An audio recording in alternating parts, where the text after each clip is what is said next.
Labdien! Šodien vēlos jums parādīt vietni Visi dati LV, jo tajā ir ļoti ērti izveidot aptauju. Reģistrācija ir ļoti vienkārša. Jūs varat izmantot savu Gmail kontu, jūs varat reģistrēties ar jebkuru citu e-pastu un paroli, kā arī logoties ar Facebook pieejas datiem. Manā gadījumā es jau esmu reģistrējusies un pierakstīšos caur savu Gmail kontu.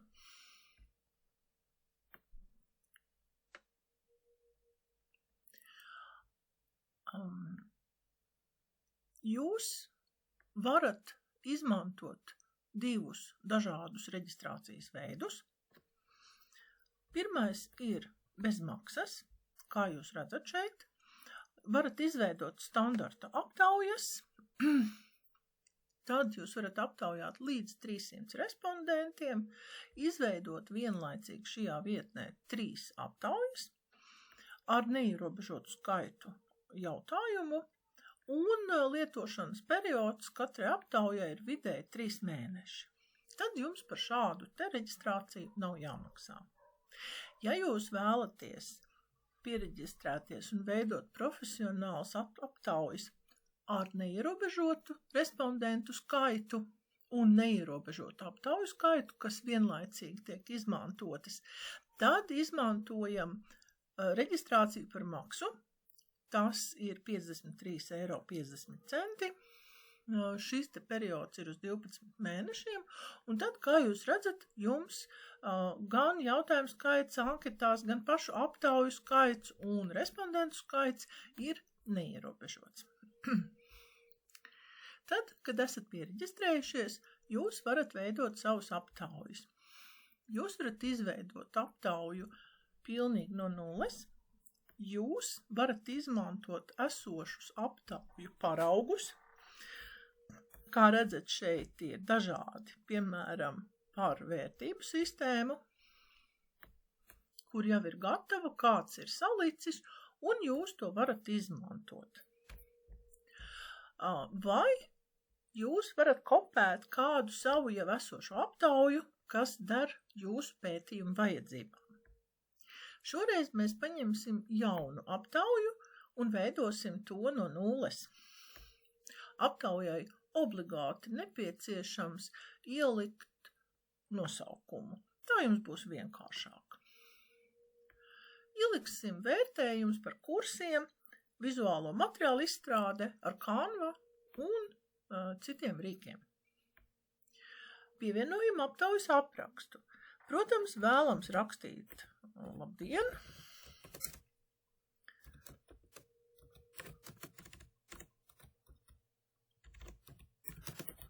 Šī aptauja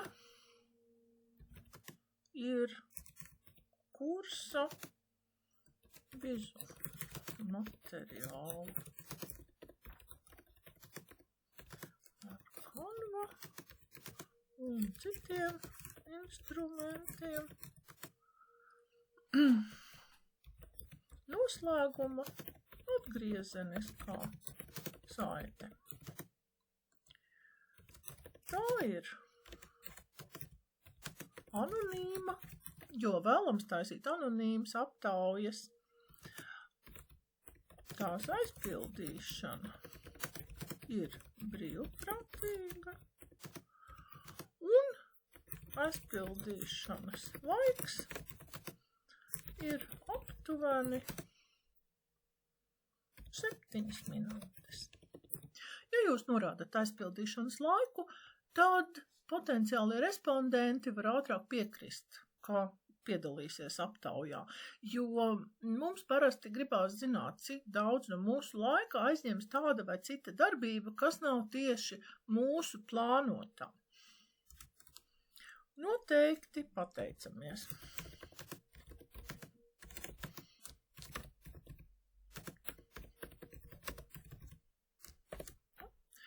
Tātad, un, protams, pievienojam arī, kāpēc mums ir svarīgi saņemt šo te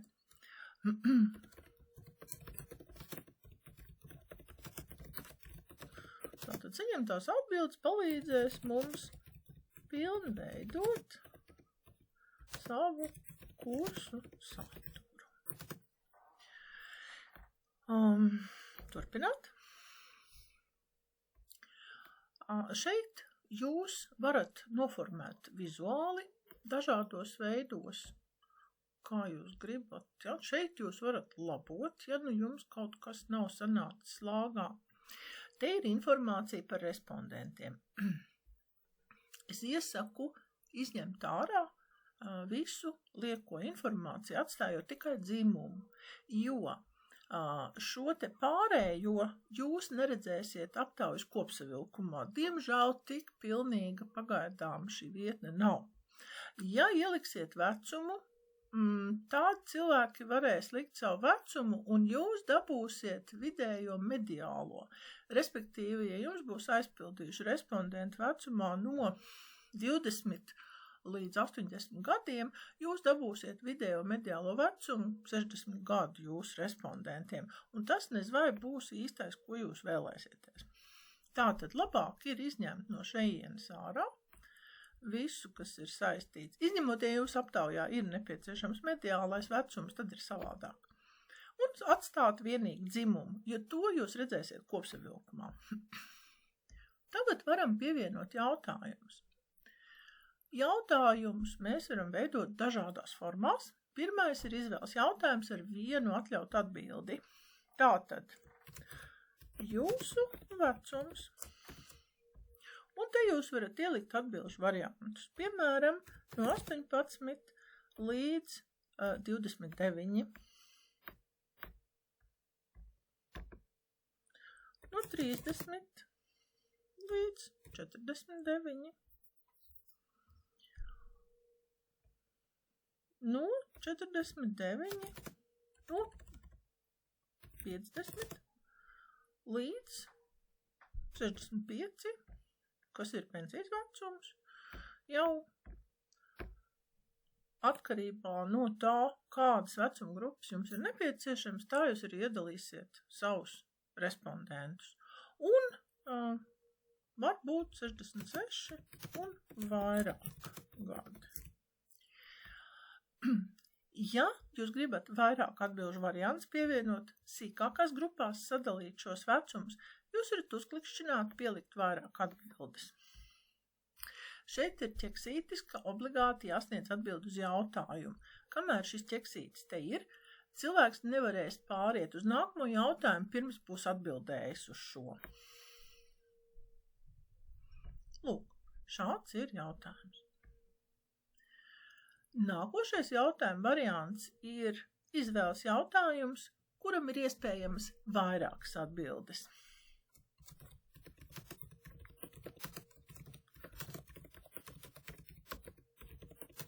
Jo. Un te varam likt, piemēram,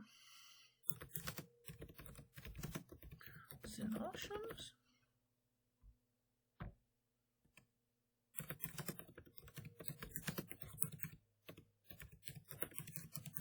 Par kursiem.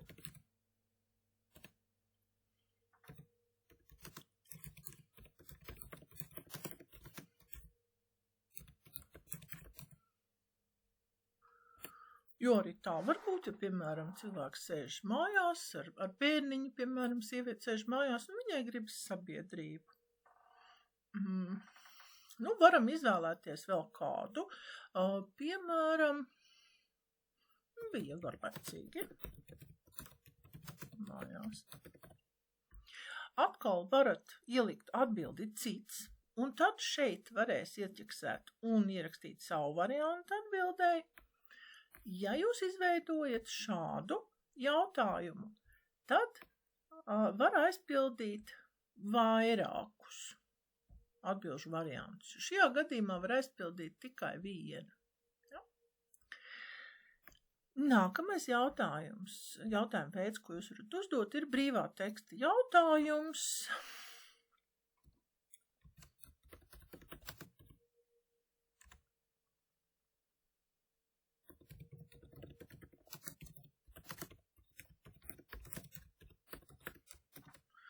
Tātad, kādas zināšanas jūs ieguvāt kursā? Un cilvēks aizpildīs šeit veidi.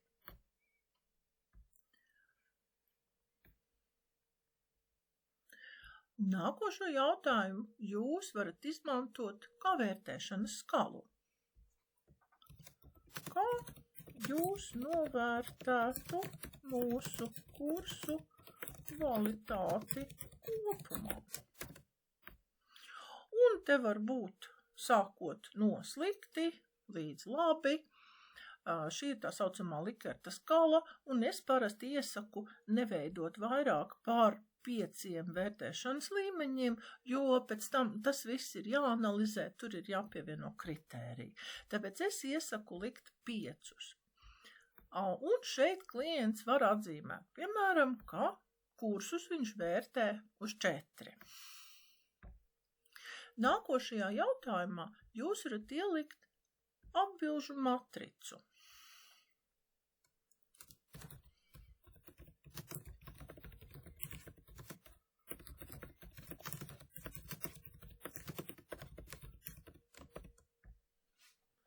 Tātad šeit jūs varat likt ļoti slikti,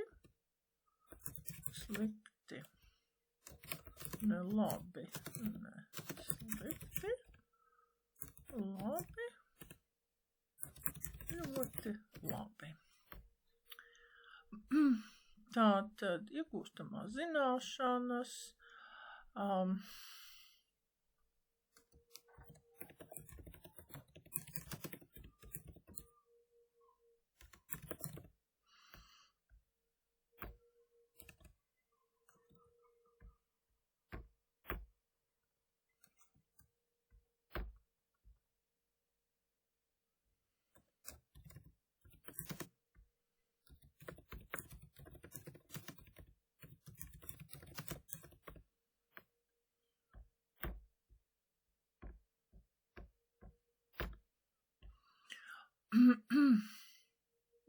te var būt kontakts ar kursa biedriem un vēl kādu, kas izdals materiālu kvalitāti, piemēram.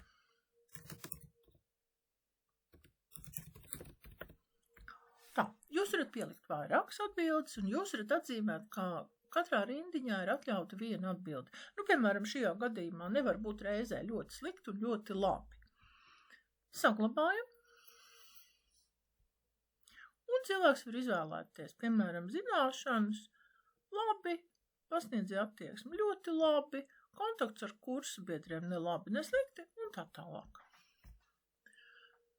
Jūs varat izveidot arī hierarhijas jautājumu, kur var pielikt attiecīgi labākais, sliktākais vērtējumu atsevišķi. Lūdzu, sarindojiet pēc prioritātēm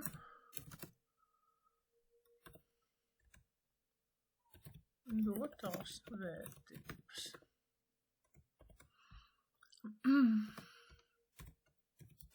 No 1 galvenā līdz 5 mazāk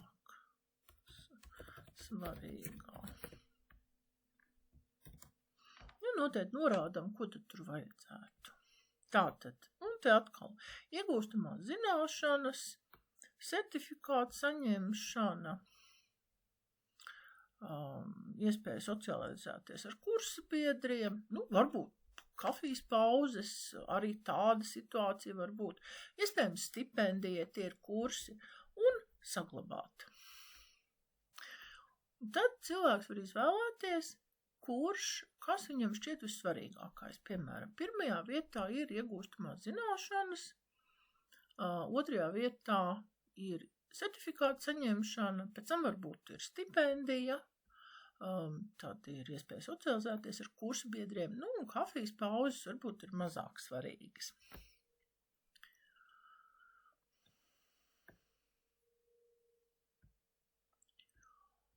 Vēl iespējams ir izveidot jautājumu ar atbildēm attēlu veidā. Attiecīgi šeit arī viena atbilde. Ja, un pieņemsim,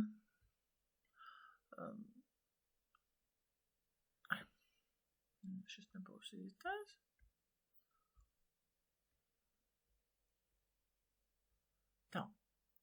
Tā tad es lieku, piemēram, ziedu attēlus, jo man nav gluži piemēroti citi attēli. Nu, un tā tad ielādēt.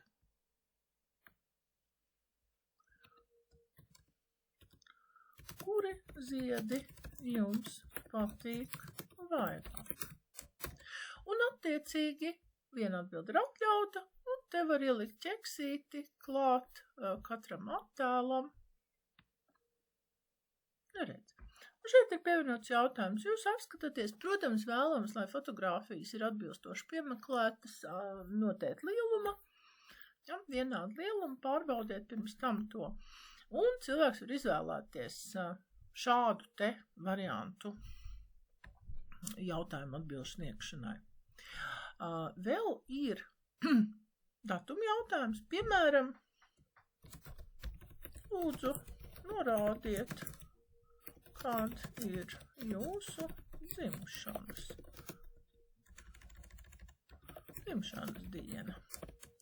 Jo, kā mēs zinām, ļoti labi strādā mārketinga pieejams, kad mēs klientus apsveicam dzimšanas dienā. Un šeit viņš var izvēlēties norādīt savu dzimšanas dienu, mēnesi un attiecīgi arī gadu. Pēdējais atbilžu variants ir informācijas lauks. Šeit nav nepieciešama atbilde. Te jūs varat ierakstīt paldies par jūsu atsaucību. Vai, teiksim, aicināt, ja vēlaties atbildi, lai pievieno savu e-pastu un tam līdzīgi.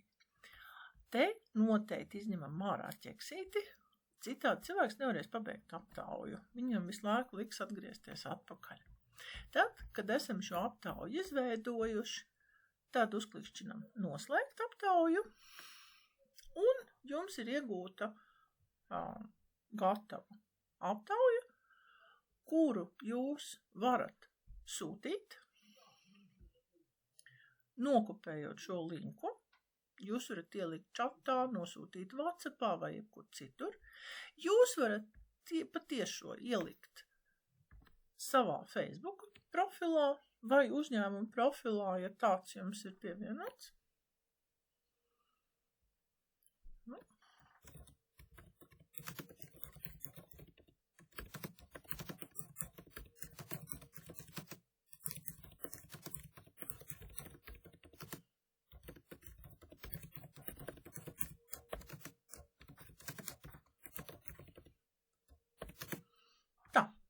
Tātad dalamies, ieliekam, un šeit ir postiņš.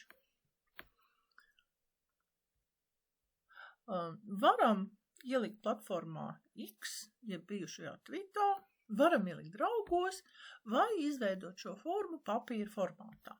Veidojot papīra formātā, gan ir jāatceras, ka šie te izritināmie lodziņi tur nestrādās. Bet jautājumi, kas ir sagatavot lūk šādi, uz tiem cilvēks varēs atbildēt attiecīgi, kā jūs, kā ir nepieciešams. Tad, kad ir apkopoti visi rezultāti, tad iespējams arī tos apskatīties. Bet to mēs redzēsim nākošajā video. Ja jums šis video patika, droši abonējiet manu YouTube kanālu, jo šeit es regulāri ielieku jaunas, interesantas un praktiski noderīgas lietas. Lai jums brīnišķīgs vakars un uz tikšanos nākamajā ierakstā. Atā!